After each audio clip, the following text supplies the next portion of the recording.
ये हुकूमत फेल हो गई है, नाकाम हो गई है। अभी तक तो जुडिशल कमीशन क्यों नहीं बनाया? मुझे अफसोस होता है, मेरा भाई मिनिस्टर साहब यहाँ आया हुआ है, टाई लगा के बैठता है, बात करके चले जाते हैं, कोई पुरसाने हाल ही नहीं। सवाल रोना आता है हमें खुदा की कसम। सवाल जमींदार का बेटा है, वकील बन गए हो तुम यार, तुम हक की बात तो करो। मैं अगर मेरे भाई इससे खुश होते हैं मैं टाई खोल देता हूँ, उसके अलावा बताएं मैंने क्या क्या खोलना है।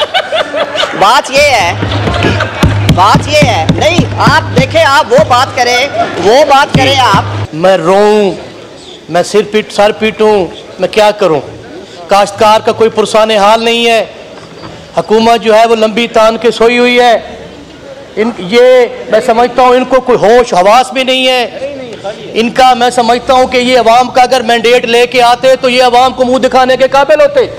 ये अवाम को मुंह दिखाने के काबिल नहीं है, खुदा की कसम। सर मैं अभी सीधा गांव से आ रहा हूं, परसों मैं गया हूं सर एक जगह फाता देने के लिए काड़ती के पास। वहां काफी लोग काश्तकार बैठे हुए थे। मैंने कहा बेटा कैसे गंदम बेच रहे हो? आखिर जी हम तो 6000 रुपए की ले रहे हैं जी। यार क्यों झूठ बोलते हैं कौम के साथ, अवाम के साथ, इस हाउस के सामने? आपकी हुकूमत की कोई पॉलिसी नहीं है, आपकी हुकूमत की कोई नुक्ता नजर नहीं है। आपने खुद कहा कि हम नहीं खरीद नहीं सकते, आप किस मुंह से बात कर रहे हैं? आपने जो गंदम इंपोर्ट की है और मौजूदा हुकूमत ने भी सर 70 अरब रुपए की गंदम इंपोर्ट की है, इस पर जुडिशल कमीशन बनाया जाए। ये कौन गद्दार है जिन्होंने मुल्क का खजाना लूटा है, जिन्होंने पाकिस्तान के 25 करोड़ काश्तकारों का हक छीना है, उनके बच्चों की ग़िज़ा छीनी है? अगर कोई शामिल होगा तो उनका अवाम गिरबान पकड़ेंगे। ये हुकूमत फेल हो गई है, नाकाम हो गई है। अभी तक तो जुडिशल कमीशन क्यों नहीं बनाया? मुझे अफसोस होता है, मेरा भाई मिनिस्टर साहब यहाँ आया हुआ है, टाई लगा के बैठता है, बात करके चले जाते हैं, कोई पुरसाने हाल ही नहीं। सवाल रोना आता है हमें खुदा की कसम। सवाल जमींदार का बेटा है, वकील बन गए हो तुम यार, तुम हक की बात तो करो। अब मैं चैलेंज करता हूं पूरे हाउस को, मेरे साथ आए। मियां रियाज हुसैन पीरजादा बैठा है, जमींदार का बेटा है, जमींदार है वो बैठा है, हमारे बैठे हैं भाई पाकिस्तान पीपल्स पार्टी सवाल कीजिए, जमींदारों की औलाद बैठे हैं, रशीद अकबर खान निवानी बैठा है। सवाल कीजिए। यहाँ कह दे कि यहाँ पंजाब में गंदों में भी खरीदारी शुरू नहीं हुई। अमीर मुकाम बैठा है, अमीर मुकाम तो पहाड़ी इलाके के वहां गंदम नहीं होती। तो ये जुल्म, मेरा कहने का मैं सर क्वेश्चन मेरा ये है कि स्पीकर साहब इस पे जुडिशल कमीशन बनाया जाए। जिन्होंने मुल्क को लूटा है, जिसने ज्यादती की है, उनको करारवा की सजा दी जाए। जी मिनिस्टर साहब सर मेरे पास कोई ऐसा जादू नहीं कि मैं तकरीर का जवाब दूं, फिर मुझे 1.5 घंटे की तकरीर करनी पड़ेगी और मुझे भी डेस्क बजवाना पड़ेगे। अच्छा, काश वो सवाल करते मैं उसका जवाब देता। सर तकरीर का जवाब तो नहीं हो सकता। मैंने ये बात तफसील के साथ, आप सुन लेना सर, आप सुन लें। मैं अगर मेरे भाई इससे खुश होते हैं मैं टाई खोल देता हूँ, उसके अलावा बताएं मैंने क्या क्या खोलना है। बात ये है नहीं, आप देखें, आप वो बात करें जी। एड्रेस द चेयर, आप एक संजीदा मामले को आप गैर संजीदा और तमाशा बनाएंगे तो उसका जवाब यही है। मैंने अर्ज की है, मैं खुद काश्तकार का बेटा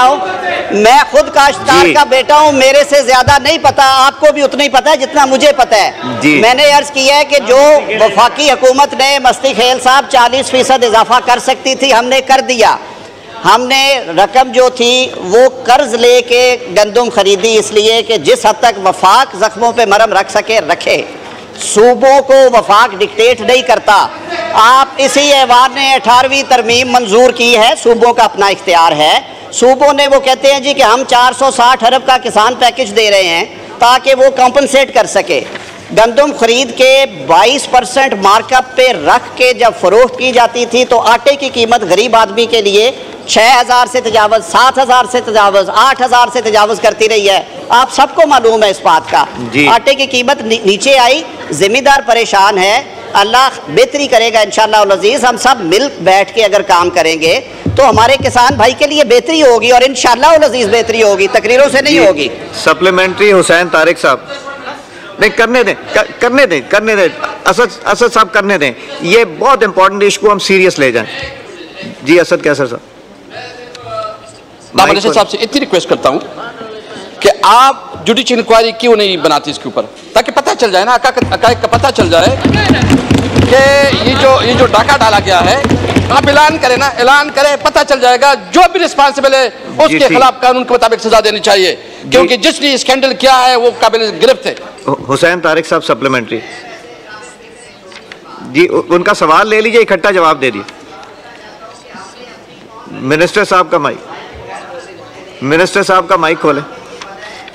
को भेजा है, आप इस ऐवान में पहले मसले हल करें ना। इंक्वायरी हुई, आपके सामने उसकी डिटेल्स आएंगी, उसके बाद अगर जनाब स्पीकर मुनासिब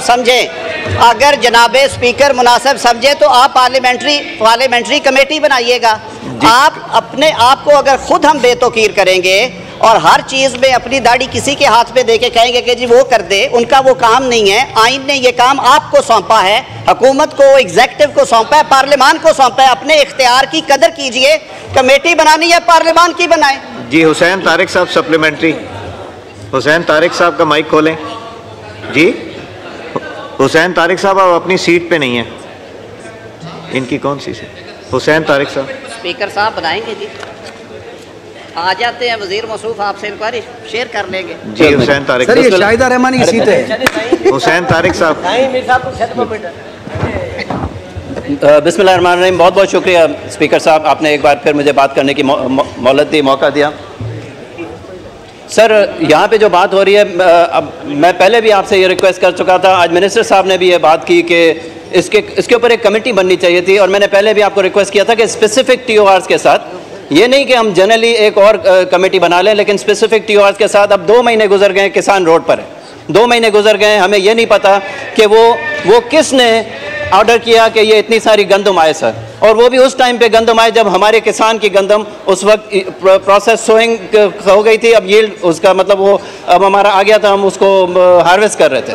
तो हार्वेस्टिंग के टाइम पे अगर ये हुआ है तो चलें, जुडिशल कमीशन को छोड़े, जुडिशल कमेटीज़ को छोड़ दें, लेकिन जिस तरह मिनिस्टर साहब कह रहे हैं, कम से कम यहाँ की कोई कमेटी तो हो जो हमें बता सके कि ये आखिर किसने ये जुल्म किया किसान के साथ, किसने ये पाकिस्तान के साथ जुल्म किया। एग्रीकल्चर साथ जो अभी इसमें ये लिखा हुआ है कि 22% जो है ना GDP का वो एग्रीकल्चर की तरफ से होता है, और तकरीबन 45% जो टोटल लेबर फोर्स है पाकिस्तान की, वो भी एग्रीकल्चर में ही जो है जिम है। एग्रीकल्चर के थ्रू 45% पाकिस्तान की जो लेबर फोर्स है वो खाती है जी।